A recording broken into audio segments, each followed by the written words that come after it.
Hello everybody, welcome back to another episode of Just I'm playing Dark Souls 3, The Weapon Playthroughs. Last episode we started, I think we finished the High Wall of Lothric, and we also started doing quite some stuff in the Undead Settlement, and today we're gonna go and see about finishing the Undead Settlements. Probably. Stuff could still go wrong. Definitely. But yeah, I think I should be fine. So, I want to go over to... I am first going to go over to our Pyromancer dude, I think. Because I still need to do that. God damn, these fucking rats. Wahoo wah! Fucking rats. There we go. I think if I use my weapon skill, I get more poise. Which is pretty freaking useful. Alright, let me go and... stop having that thing and run it to block, but... I guess I was too late. It's too late to apologize. It's too late. Too late. Interesting maneuver. Oh! That's a sound and a half. I do really like the sounds that these guys make. These enemies are one of my favorite enemies when it comes to sounds. Especially when they die. Because those are the best sounds. Right. Go and do a charge attack. That's what. Pretty sizable amount of damage right there. That's gonna do it. And slice. Slice it and dice it, boys. Looks like meat's back on the menu, boys. Go down here. Nice. Never sure if I can hit him. Hey, how about you go over here so that I cannot get bombarded by firebombs as I proceed to hit the wall with my sword, and then still get hit by firebombs because I am not allowed to be correct or have fun. I guess I'll go and reset the bonfire.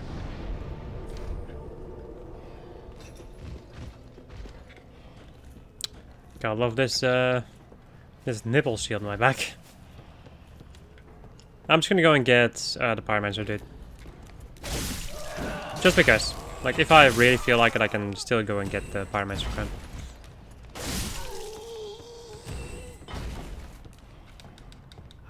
I don't think I will, because I have a pretty good idea for my fashion souls, but it could also not work out, and then I would go and look for another thing. There's gonna be a straw falling down, I think. Huh? Where is he? Oh no, the Flamberge dude fell down. You have the Caduceus round shield. Are you gonna come down here? Let's see. Meh. Better magic defense, but that's it. I'm gonna go this way. Is he gonna follow me? I don't know. I guess we'll find out in a moment.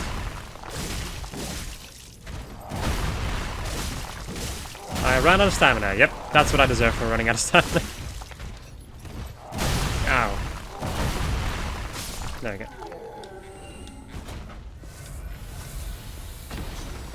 Let me go this way now. Oh boy. Yeah, that was lucky. Yeah, doggo.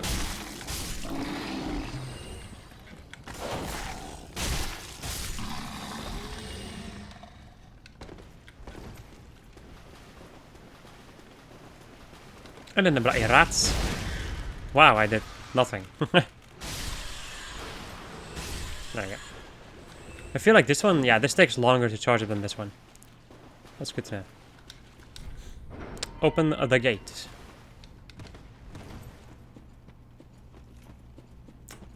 I'll go and get the loincloth because of reasons. Various reasons. Alright, so I think that the skeletons down here, some of them have shields and scimitars, but some of them also have a falchion, like this one.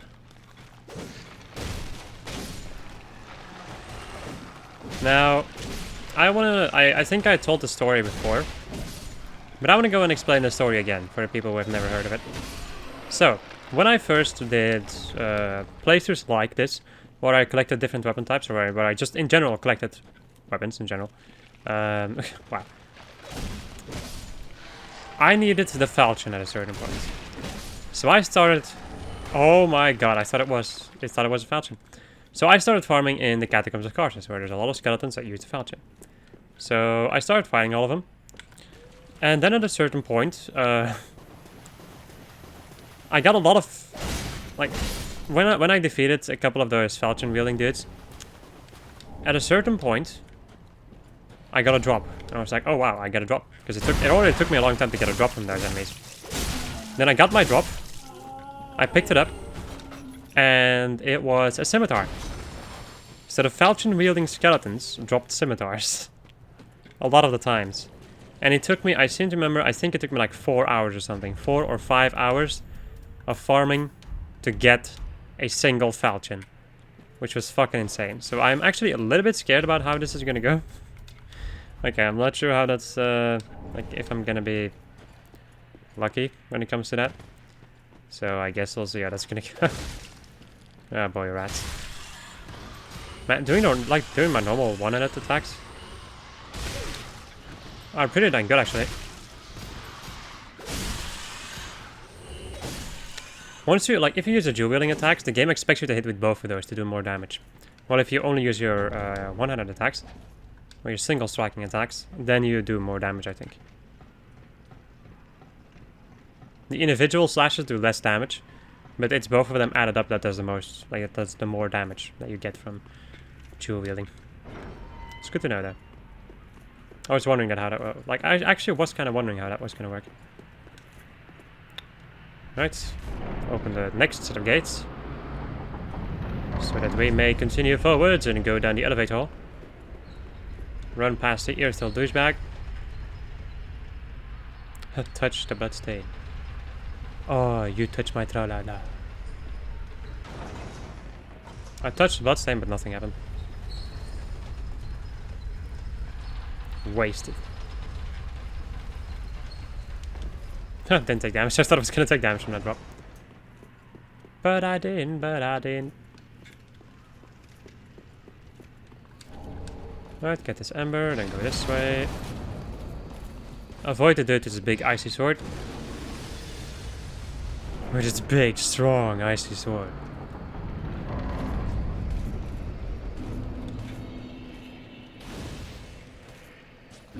Alright, I think I'll go and kill the Earthful Knight now. Or at least give it a shot. Okay, as it is still an Earthful Knight.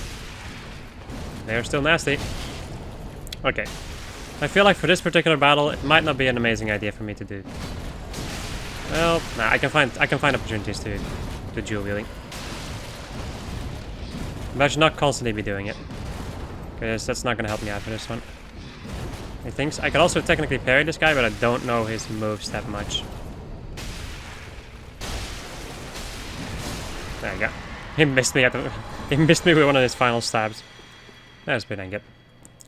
Right. I have a sizable amount of souls. I do think I'm gonna go back and level up. Just because I want to feel a little bit safer. Since I'm gonna be dealing with the demon and... the thing is, I just don't want to run back to that area if I were to die. I have no idea why that is. Because, like, I was gonna go back to that area anyway if I died, so... It doesn't matter, man. Stop trying to make I should stop trying to make myself... Like, I should stop trying to make sense. There we go. In general, I should just stop trying to make sense. I should just be a dude who says a lot of nonsensical bullcrap. Which I think I already do, but, like, even more than usual. Let's go back to this bonfire. And then climb the tower again. Ah, shit. Here we go again. Going back up the tower.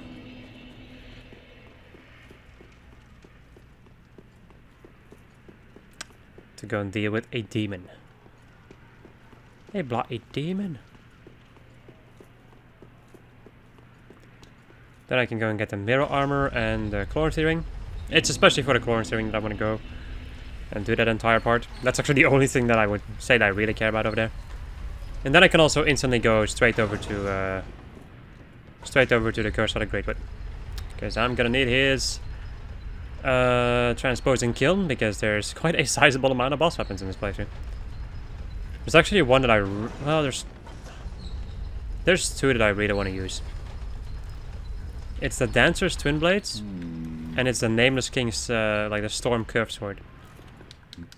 I really want to use those weapons.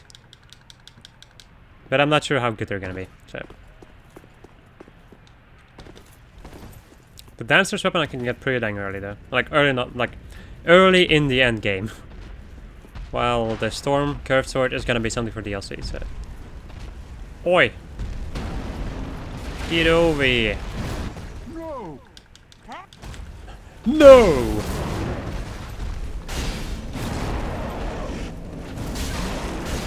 Ouch. Reminds me of that moment in Xenoblade Chronicles where Shulk at a certain point just says, NO!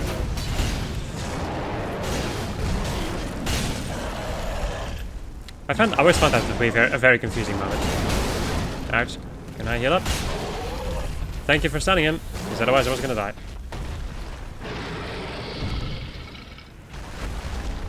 Demon Slayer. The no-hit anime. It's not particularly new. It's been there for quite a while. But I would definitely recommend watching it. It's really good. It's definitely one of my favorite anime out there. I've watched so much anime. Well, I feel like I haven't watched too much. Like, I've watched a sizable amount, but I don't think I've watched as much as other people have. I seem to remember there being a moment in my life where I just watched almost anything. Well, right now I choose my shows. Like, I choose my anime very carefully in a certain way. Certain things that I was following that I'm gonna continue to follow until it ends. Stuff like One Piece.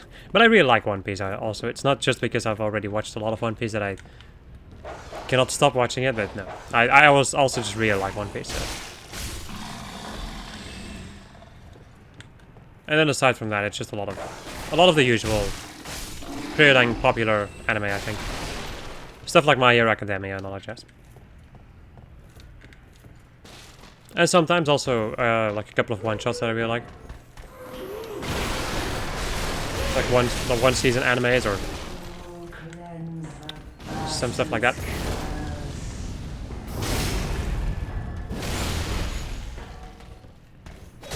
Sometimes a new anime also sparks my interest. Well, the thing is, I don't follow it anymore. Back in the day, I would actually follow it, like, follow all the new anime and see, like, not maybe not all of the new anime, but a lot of new anime. And then I would figure out if I want to watch something or not. Well, right now I don't do it anymore. The thing is, I also just don't have as much time anymore to watch it. And like I said before, I'm also a lot more picky than I used to be.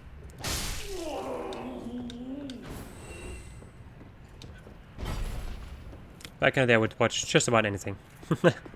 Just about anything anime related. And now, I'm not super picky. I've never been a super picky person when it comes to content. Be they video games, movies, or anime.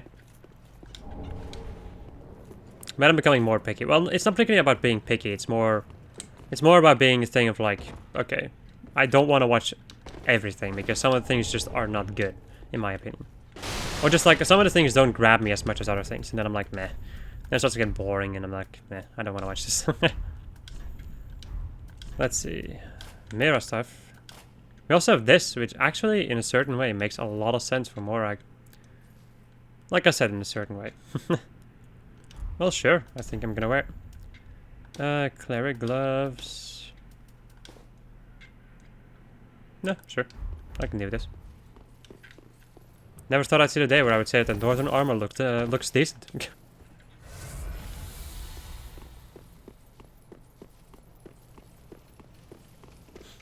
Oh well, I'm gonna have to fumble around a little bit with my faction souls. And it could also be like once I find the Once I find the fashion souls I was thinking about, it could also be that just like a flop and that it doesn't look as good as I want it to look. That could all be the case. Ah! That's a death cry and a half. Wow, instantaneously. Instant nut rupture.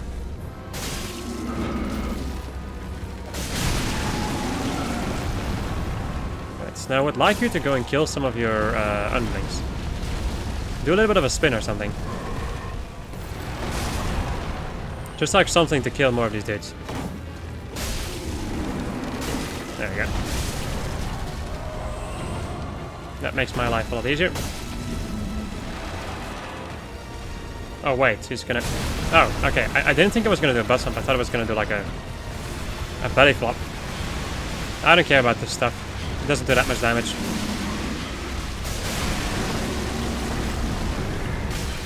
You little shit.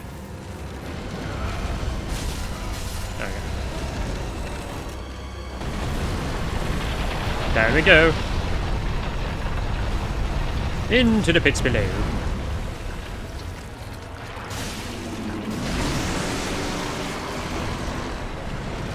I should have waited for a moment. Keep forgetting about that. Because if I wait for a moment, then I can stun lock. Not stun lock, but then you can stun him, and then you don't have to deal with his attacks.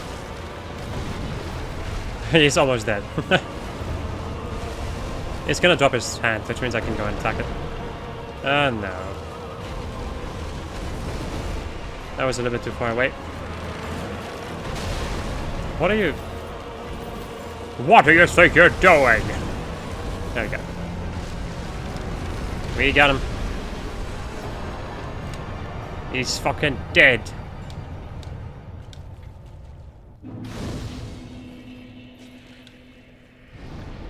And now I can use all these souls to level up.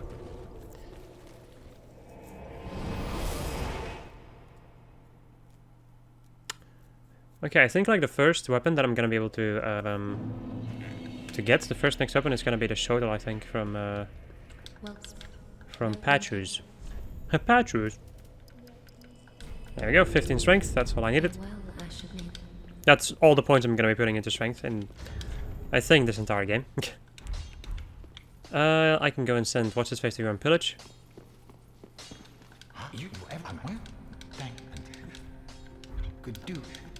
There we go. 18 minutes.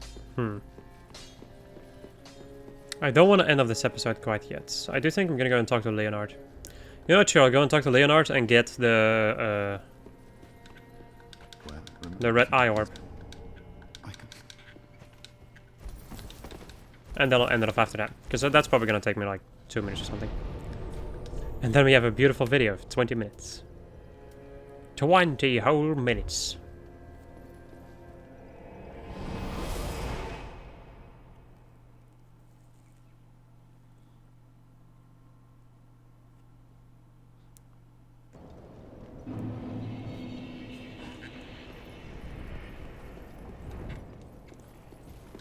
I do find it very interesting to see like that's actually something I'm probably gonna be... Yeah, I think I'm probably gonna be taking a look at that once I'm done with most of my playthroughs of Dark Souls 3. I think I'm gonna be taking a look at like parts, or I'm not sure if I'm gonna watch everything from my Dark Souls 3 playthroughs. But I do think I'm gonna watch like a couple of those, especially like the early ones, to see how much I've improved in Dark Souls. Because I feel like I have definitely improved in Dark Souls after all these playthroughs. Which would make a lot of sense. Like, I've definitely spent some more hours on this, and I've also been... Well, I've also got like a PC upgrade in the middle of that, which made it so that the game at least runs properly. Which also really helps. That is something that is very unbearable to watch. That is like my old quality. It's kind of... Yeah, that's kind of difficult to watch for me.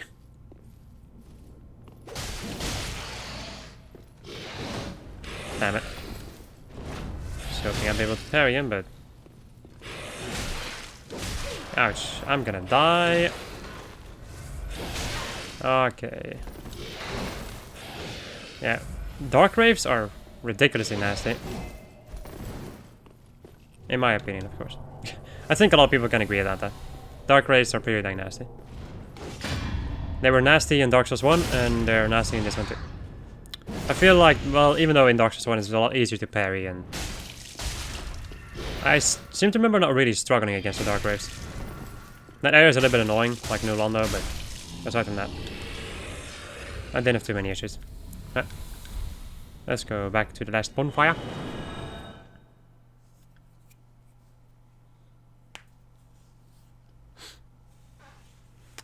And I do think that I'm gonna go in the end of the episode over here. So I hope you enjoyed this episode of just how I was playing.